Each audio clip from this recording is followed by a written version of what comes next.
Streamer करोड़ों का video खराब कर दे।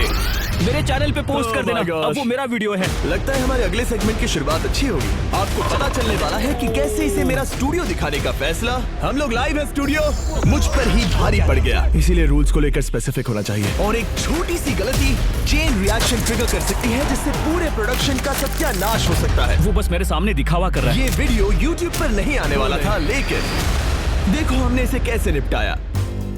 अपनी आंखों की पट्टी हटाओ। मैंने 100 कंटेस्टेंट्स को यहाँ ट्रैप किया है। आपको स्पाइक से बच के यहाँ से निकलना होगा, वरना एलिमिनेट हो जाओगे। Good luck. तो गेम टाइम आ गया। संभल कर चलना, ओके? बस ये छोटी कॉन्गो लाइन, जब तक मैं ना कहूँ अपना ब्लाइंड फोल्ड मत खोलना। ये बता पाना मुश्किल है कि ऐसी वीडियोस बनाने में कितना दिमाग खर्च होता है। तुमने अपना ब्लाइंड फोल्ड ठीक से लगाया ना?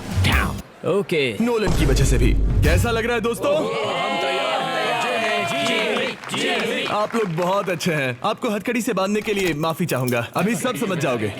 हम एक प्रैक्टिस इंट्रो करेंगे। इतने बड़े वीडियो में किसी भी एक्सीडेंट के असर से पूरा प्रोडक्शन हिल सकता है। अनफॉर्चुनेटली शूट के कुछ दिन पहले मैंने अपने दोस्त स्पीड को स्टूडियो दिखाते समय एक छोटी सी गलती कर दी। ये अपकमिंग वीडियोस के सेट हैं। सच कहूँ तो मेरे ख्याल से ये प्रोटोटाइप है, फाइनल वाले नहीं है। मैंने इसे स्पीड की स्ट्रीम पर दिखा दिया, जो कि बहुत बड़ी गलती थी। मुझे थोड़ा केयरफुल होना चाहिए था। उन्हें एक पजल सॉल्व करना है, वो भी ये सीलिंग नीचे आने से पहले। सही है ना? अगर किसी एक कंटेस्टेंट ने भी ये ट्रैप स्ट्रीम पर देखा है, तो बाकी सब कंटेस्टेंट्स को इसे देखने का बराबर मौका मिलना चाहिए। अपनी पट्टियां हटा दो। तो हमने एक रिहर्सल किया और सारे कंटेस्टेंट्स को मौका दिया कि चैलेंज शुरू होने से पहले वो इस पजल को अच्छे से देख लें। लेकिन अब भी एक प्रॉब्लम थी। वहाँ 45 सेकंड्स लगते हैं, 30 तक आ सकते हैं। 35? ये फर्स्ट ट्रैप हमारे 2/3 कंटेस्टेंट्स यानी 66 प्लेयर्स को 45 सेकंड्स के अंदर बाहर करने के लिए डिजाइन किया गया था, जिससे कि सिर्फ 34 प्लेयर्स ही आगे बढ़ पाएंगे। अगर वो 45 सेकंड्स में जीत जाते हैं तो उन्हें मिलेंगे 1 इन लाख। टारगेट्स को पाने के लिए हम लिटरली अपने स्टाफ से एक के बाद एक टेस्ट करवाते हैं। लेकिन वो सारे टेस्ट बेकार गए, क्योंकि सबको एक झलक मिल गई थी। इसीलिए हमने 45 सेकंड्स के बजाय 35 सेकंड्स में सीलिंग को नीचे लाने का फैसला कर लिया। अब चलो चैलेंज शुरू करते हैं। उम्मीद है सब अच्छा होगा। सब लोग अपनी पट्टियां हटा दो। मैंने इन 100 लोगों को दुनिया के सबसे खतरनाक कमरे में फंसा दिया है। सीलिंग नीचे करो। देखते हैं कौन कौन एलिमिनेशन से बच पाता है। सीलिंग नीचे आ रही है। हमने फर्स्ट ट्रैप के साथ एक मेजर प्रॉब्लम सॉल्व कर ली थी। Classic mister beast. आप वहाँ क्या काम कर रहे हैं? स्पीड के साथ हुए इंसिडेंट के कुछ रिजल्ट्स हमें आने वाले चैलेंजेस में दिखे, और आप देखेंगे कि हमने कैसे उन चैलेंजेस को बनाए रखा। उसे सर के पीछे लगा। पीछे चलो, इस तरफ चलो। और किस तरह हमने दुनिया के सबसे बड़े चैलेंजेस को एग्जीक्यूट किया। क्या लगता है हमारा पेंटबॉल गेम कब होगा? 8:30। कितने लोग बाहर निकले? अच्छा, एग्जिट के और भी एंगल्स है क्या? वैसे तो सिर्फ 30 से 40 लोग ही स्पाइक रूम ट्रैप से बचने चाहिए थे, लेकिन 51 लोग अगले चैलेंज के लिए एडवांस हुए। ओह, ये तो बहुत है। नेक्स्ट गेम बहुत ब्रूटल है। क्या हम 50 लोग को सरीना में फिट कर पाएंगे? अगर नहीं तो बहुत गड़बड़ हो जाएगी। दिखाओ उन्होंने क्या पहना है। वो बस पूरा व्हाइट है। उनके पास कंप्रेशन पैड, शर्ट और पैंट भी है, राइट? हाँ, अंदर उन्हें है। कुछ फील तो नहीं होगा? मेरे ख्याल से हमें हमें भी शायद कुछ और एक्स्ट्रास चाहिए होंगे। किसी को पहनाओ ताकि दिखे कैसा लुक आ रहा है। मुझे पेंटबॉल शूट करने के लिए कुछ भरोसेमंद लोग ठीक चाहिए। है। मैं हमेशा अपनी टीम को क्रेडिट देता हूँ जहाँ देना चाहिए। 3, 2, 1, गो। हम इन चीजों को हमेशा हर स्टेप पर टेस्ट करते रहते हैं। फील नहीं हुआ, मुझे डायरेक्ट लगा पर चोट नहीं लगी। ऐसा लगा जैसे कोई टच करके गया।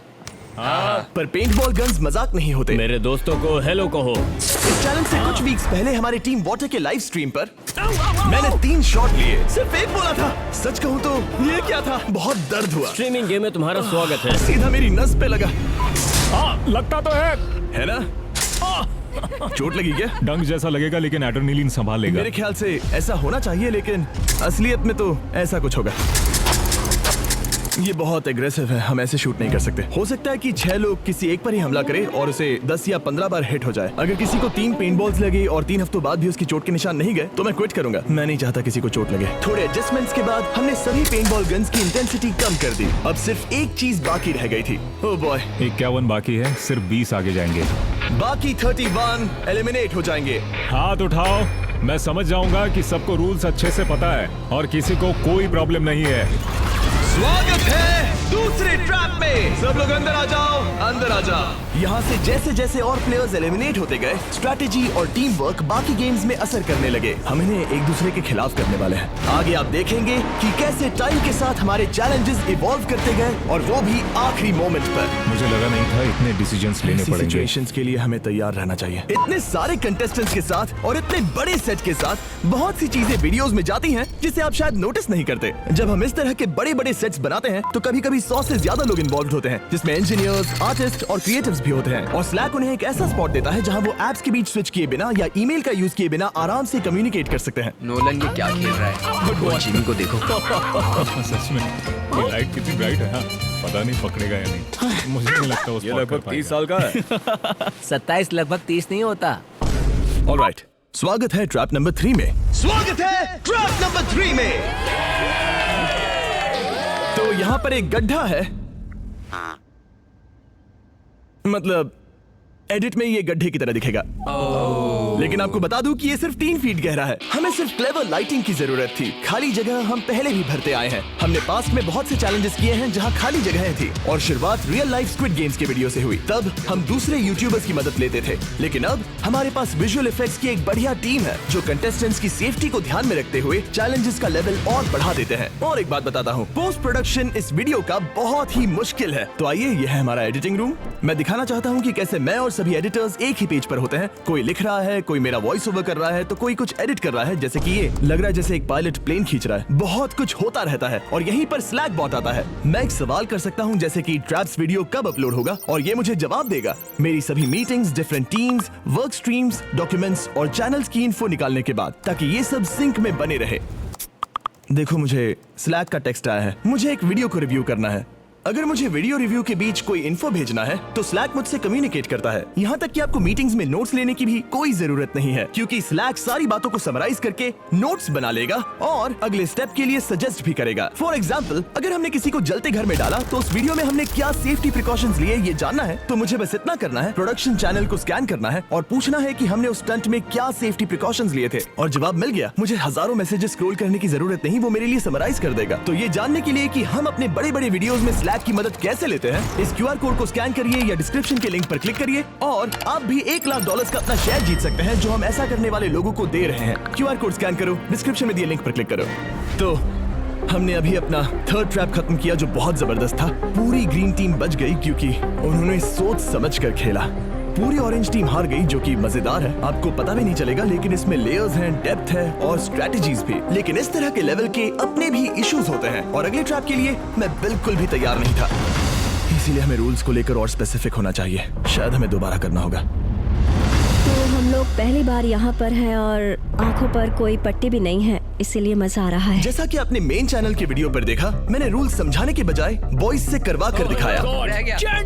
पर अब जब पलट कर देखता हूँ तो वो बहुत ही बेकार आइडिया था, क्योंकि उसने सब कुछ खराब कर दिया। वैसे तो हमारे ट्रैप्स बहुत सारी टेस्टिंग और डिफरेंट चेंजेस से गुजरते हैं, लेकिन अगर आप कंटेस्टेंट्स को नहीं बता सकते कि ये कैसे खेला जाता है, तो पक्का कुछ ना कुछ गड़बड़ होनी ही है।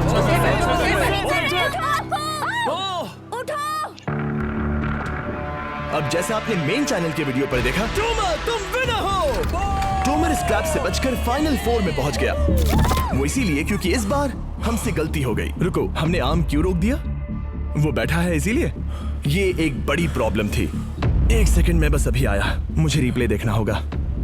इसीलिए हमें रूल्स को लेकर और स्पेसिफिक होना चाहिए। यहाँ से तो सब सही लग रहा है। वो स्लो हुआ, इसलिए वो बंदा गिर गया। इसे दोबारा रीप्ले करना प्लीज। असली प्रॉब्लम तो ये है कि अगर हमने उस आर्म को नहीं रोका होता तो क्या वो उसके बाद वाले प्लेयर को गिरा देता? अगर हम फेयर गेम खेल रहे होते तो टोमर के गिरने से पहले आर्म ने उसे गिरा दिया होता। फुटेजेस देखने के बाद हमें रियलाइज हुआ कि अगर प्रोडक्शन ने ट्रैप रोका नहीं होता तो टॉमर के गिरने के पहले ब्योन को आर्म ने उड़ा दिया होता। वो इसीलिए क्योंकि हमने रूल्स नहीं समझाए। क्या हम कंटेस्टेंट्स को रोककर प्रैक्टिस करवा लें? End of the day game की इंटेग्रिटी सबसे ज्यादा इंपॉर्टेंट होती है। हमने डिसाइड किया कि उन्हें रूल्स दोबारा समझाएंगे और ट्रैप भी दोबारा रन करेंगे। अगर आपको आर्म हिट करता है तो सपोर्ट के लिए आप उसे नहीं पकड़ सकते। ये परफेक्ट तो नहीं था, पर एटलीस्ट एक फेयर सोल्यूशन जरूर था। जो इस रूल से अग्री करते हैं वो हाथ उठाए। टॉमर और ब्योन दोनों अपोजिट साइड में रहेंगे।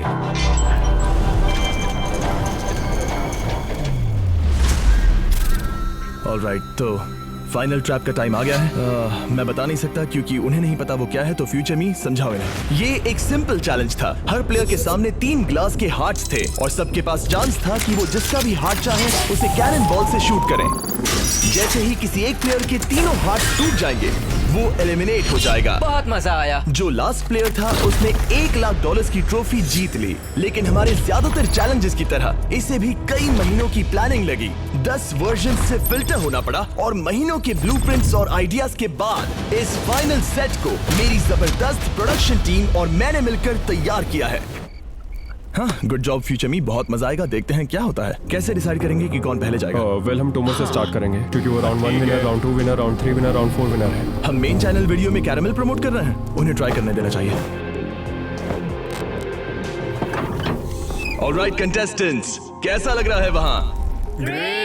ओके, हम बस स्टार्ट करने ही वाले हैं। मुझे पता है हम लेट हो गए हैं, लेकिन यही वीडियो का मेन पॉइंट है। नहीं यार। यहाँ ऊपर सब चेक कर लिया?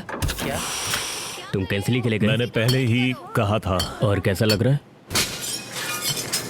Oh my gosh. बहुत अच्छे, चलेगा। और 13 शॉट्स के बाद हमारे पहले एलिमिनेशन का टाइम आ गया। बस कर दो। मेन चैनल की वीडियो में जब प्लेयर एलिमिनेट होता है तो ये होता है, गिरा दो।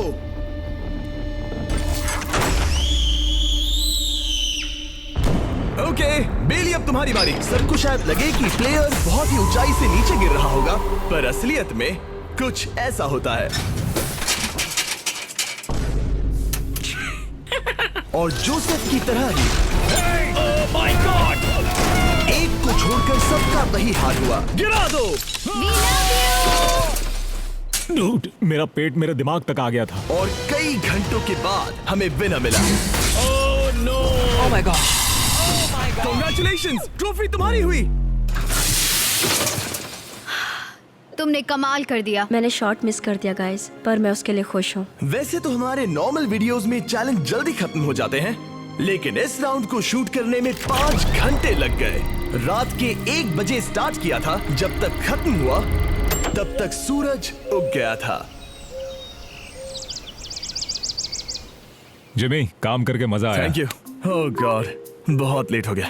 ओके, मैं कुछ कहना चाहता हूँ। आप सोच रहे होंगे कि ये आदमी कौन है। आपने इसे हमारे 30 डेज एक्सेस वीडियो में देखा होगा। ये हमारे एक शॉट में भी था। ये है डेरियस। टरीक के वीडियोस में आने के बाद से इसने उसकी जगह ले ली और मुझे शूट करने लगा। लेकिन अब हम सब इसके साथ घूमते हैं और मजा भी आता है, तो हम इसे भी वीडियोस में डाल रहे हैं। Oh my gosh. अगर आपको ये पसंद नहीं आया तो मैं इसे वीडियो से निकाल सकता नहीं हूँ। नहीं नहीं नहीं, ऐसा मत करना, ऐसा बिल्कुल मत करना। मेरी बात मानो प्लीज। मुझे एक मच्छर ने काटा। रुको।